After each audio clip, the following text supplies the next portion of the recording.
Hello and welcome to Learn, Do, Become Radio, episode 67. I'm April Perry, and here at Learn, Do, Become, we help people who are drowning in the details of life to create very simple systems so that we can do what matters most. Today we are talking about sentimental clutter that may be keeping you stuck and how to actually honor our feelings in the process of getting rid of that clutter so we can clear space and be excited about our lives and move forward. All that we're talking about today will be on our show notes page at learndobecome.com/episode 67.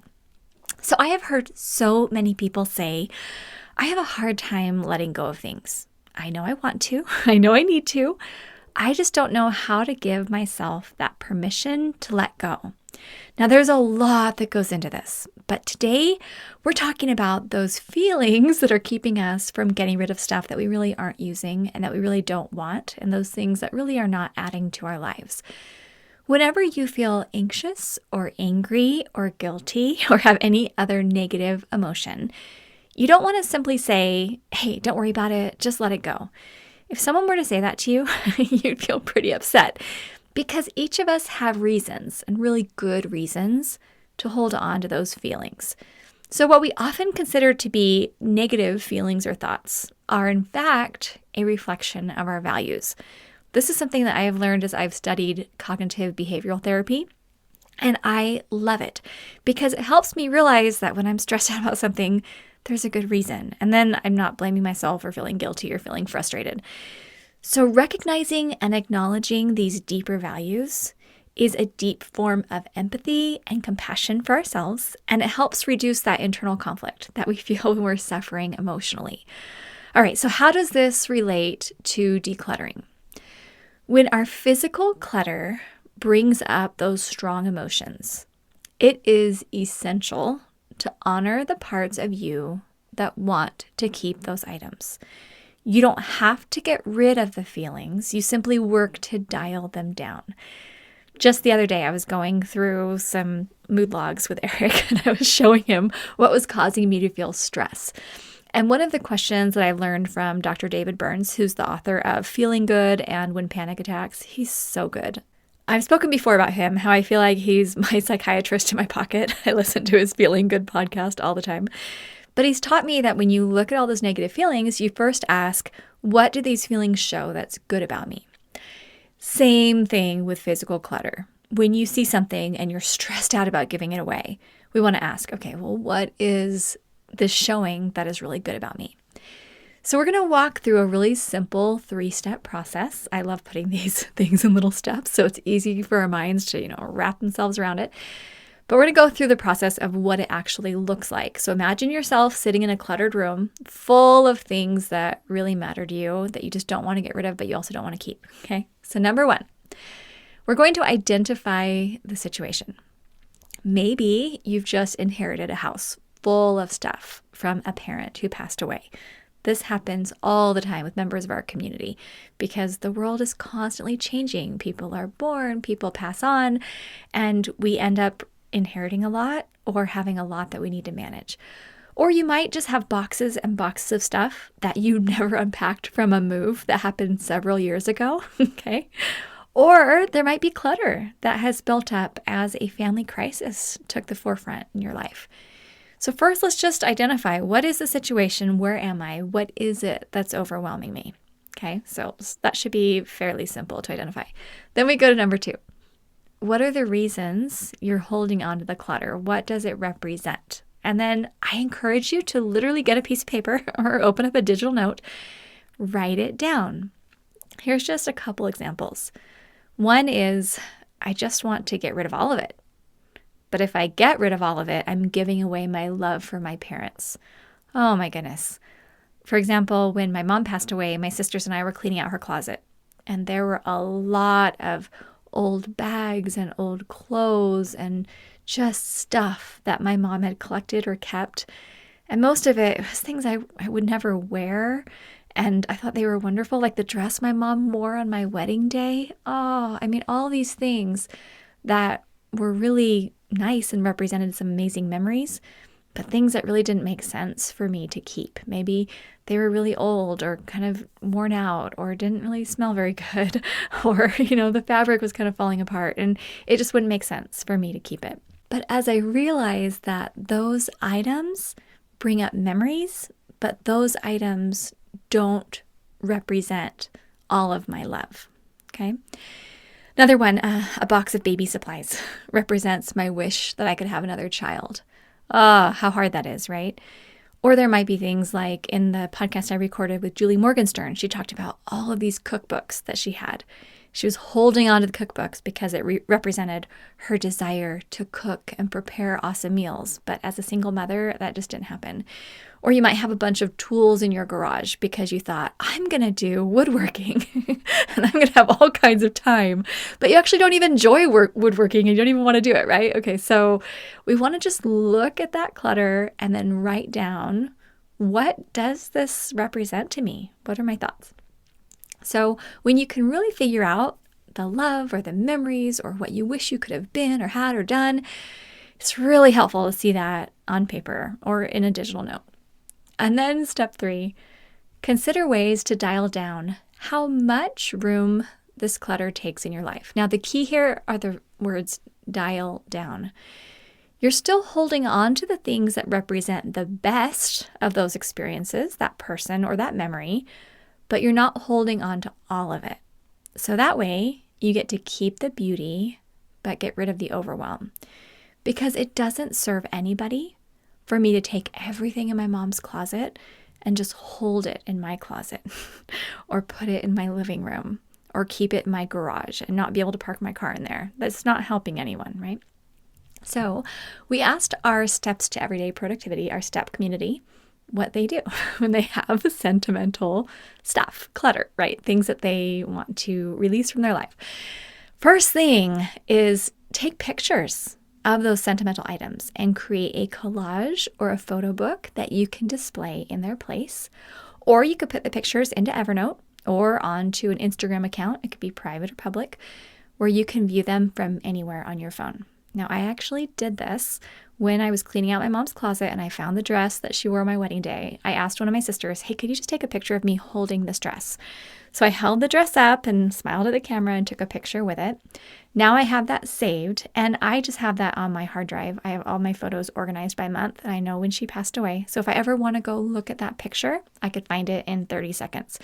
If I wanted to upload it into Evernote and label it or tag it or whatever, then I could have it on my phone and I can pull it up in seconds. So up to you. But taking that photo and putting it in a place where you know you can get it whenever you want it, it's like you get to virtually visit the memory whenever you want, but you don't have to hold on to that item, which is especially helpful if these items are big, right? Okay. Next, journal about the memory associated with the item. This might be something that you do quickly, 1 sentence, 2 sentences, talking about, hey, I really loved this one experience when my dad gave me this, or this is the jacket that I wore on the day that we went to this awesome football game that we've been waiting for months to attend. You could just journal briefly. Next, was the item a gift? If the giver thought this item was giving you trouble, they would gladly tell you to take a picture and give it away. Sometimes we keep things because we think, oh, so-and-so gave this to me. Oh, my mother-in-law gave this to me for Christmas. I better not get rid of it, right? But when they gave us the gift, they weren't trying to add stress to our lives. They were trying to do something helpful and thoughtful. Let's hold on to that, make sure they were thanked for their thoughtfulness, but not feel like we have to keep it. And if we're in a relationship where we say, oh, we have to keep it because the person's going to come over and see if it's there, then that's something we need to have a discussion in that relationship, because we don't want to feel like we have to live our life in clutter because someone else has expectations for us to do that. I mean, none of that makes sense, but I get it. Sometimes we're trying to be people pleasers. And in some cases, maybe that's okay. We had someone one time who gave us a gift. It was a bedspread, and we really didn't like the bedspread. And then she came over to our house and somehow she was upstairs near our bedroom. I forget why. And she said, oh, is the bedspread on? And she walked in our room. Eric and I were mortified We were so concerned because we'd actually folded it up and we had it in the garage and we were about to donate it. Oh man. Fortunately, in that case, all of the sheets were off the bed because we were doing laundry. So we're like, oh, it's laundry day today. And we just pulled her out of the bedroom. Okay, so sometimes you have experiences like that. But really, if it's a gift, let's just consider it a blessing to gift it on to someone else who might appreciate it more. All right, next, pack the items into a box, label and date the box, and put it in storage, okay? Then this gives you a chance to see how it feels to live without those things, and then make sure it's okay to give them away. So you might want to say, if I don't think about what's in this box for 6 months, then it's just going straight to donation. I'm not going to open it again. Okay, I don't want to relive those feelings. And so you can decide what that time frame might be, because maybe you're going to pack it up and then you're going to think, oh man, where is that thing? I actually really need it. Well, great, you still got it. But having some kind of a date on it and then create a calendar trigger, just a little calendar note that's perhaps going to send you a little email notification. That way you don't have to worry about the box getting stuck in your garage for the next 10 years. All right, next. Use the Marie Kondo method. Thank the item for its service. If it's still usable, gently release it to spark joy in someone else's life. If it needs to be thrown away, thank the item for its usefulness and let it rest. Okay, love that. All right, next suggestion was to find a community of people to cheer you on as you sort through your treasures to keep only the best. Now, I have to give a little plug for our STEP community. Our STEP Mastery program is phenomenal. I honestly believe this is the best program and the best community in the world to help you create a seamless system, to have total mental clarity, and have support as you go through this whole process. If you want to join, make sure you've come to our free introductory class at learndobecome.com/step. I'll stop there. But really, having a community is awesome. I have even gone to the community. I took a picture of this old dictionary that I used to use when I was a child. And I just said, oh my gosh, this thing is huge and I never use it. What do you think? I took a picture of it and asked people, what's your suggestion? There were so many good ideas. Some of them were things like, oh, you could make a shadow box, or you could take a few pages, or gave me a lot of great ideas. I think I ended up donating that one because after I read all the ideas, I thought, you know what? I'm good to just have a picture. I'll donate it. But it's fun to be able to have other people who are there with you who can help you. Another idea is to set up a station for decluttering with places for giving away, throwing away, recycling, regifting, etc. We actually have a post on our website called the 3-box method for organizing your stuff. I think that's what it's called. 3-box method is beautiful. It works for me every time. So you can come check that out. We'll have the link on our show notes page for this podcast as well. Then another idea is you could consider who you might know who could really use and enjoy your things, and then give those things to that group or those people or that organization. I see all kinds of posts in our Facebook group where people are sharing, hey, there's a women's shelter who could use this furniture, or look what I just did with all of these toys. And I love watching things being regifted. So fun. Another idea is to look to see if there is a local Facebook group where you can post and pass on your things for free. Our friends across the street were just moving and they posted all kinds of things, couches and tables and things like that they were just willing to give away. Didn't even need to sell. There are often like marketplace, Facebook groups or things like that as well. But it is so fun to be able to easily use the internet, just going through some simple apps on your phone to be able to give things to people who might need them. Give yourself a limit to how much you will keep. This could be a number of items or a container in which to fit your treasures. This concept is something that we taught our children from the beginning. They each get one banker's box, those little cardboard boxes. They sell them at Costco or Sam's Club or an office supply store. They each get one box per 5 years of their lives. So our daughter Grace, for example, is 17 right now as I'm recording this. She has a 0 to 5 box, 6 to 10, 11 to 15, and now she's in her 16 to 20 box. So when she leaves our home, she has 4 banker boxes, which aren't that big, about the size of a filing cabinet, that she can take with her that have all the things that she deemed treasures from the time she was little. So her very favorite pictures and drawings and little things from when she was a baby, all her kindergarten things that she wanted to keep, grade school items, favorite t-shirts. We had one box for 5 years. So if the box started getting too full and the child still had a couple of years left, then they'd take some pictures and take things out of the box that really weren't that important. But this has worked for all 4 of our children. They just knew, hey, this is what I have. Now, there were things like Aaliyah, for example. She's already grown. She's out of the home. She had her boxes of memorabilia, but then she also had some things like her favorite dolls or a few other things that she had. And that's fine. She could keep those as well. But when she moves out of the home, she has a very small stack of things to take with her. So Eric and I aren't going to be holding all of our kids' stuff forever, but they have everything that's most important. And then finally, remind yourself that you are making room for better things. This is a concept that I learned from David Allen, author of Getting Things Done, where you don't even need to feel like you have to set goals and try to move forward on all these really specific things and try to brainstorm and think about the big picture. Just create space, and then those things will naturally start to happen. Now, I still like goal setting, and I still like thinking about the big picture and making vision boards and things like that. And I think that that's really powerful. I think there's a place for that. But when you create space and you have open shelves, open closets, open drawers, you have hours of time in your schedule, your brain feels clear, then new ideas start to come that really start to excite you. That's why we're doing the decluttering. Eric and I are actually starting to work more on his life architecture program and starting to brainstorm more about Arise. Those are 2 programs that we've been talking about for years. But the reason why we start with decluttering and our Steps to Everyday Productivity program and building a step command central is because when you clear your space and when you get organized and when you have this freedom in your brain, then you're ready to really start to architect your life, to think, hey, maybe I want to change jobs. Maybe I want a new certification. Maybe our family wants to move. Maybe we want to put some new traditions into place. And you start feeling like the world is open to you. You're excited to read books. You're excited to listen to podcasts. You're excited to have new ideas because you don't feel like you're this stuffed vacuum cleaner that's never been emptied. Have you ever done that? I actually took a picture years ago where I was trying to vacuum and nothing was vacuuming up. And I opened up my vacuum cleaner and realized the entire thing was full. The hoses were full. The bag was exploding. All the little openings and everything in the vacuum were full of dust.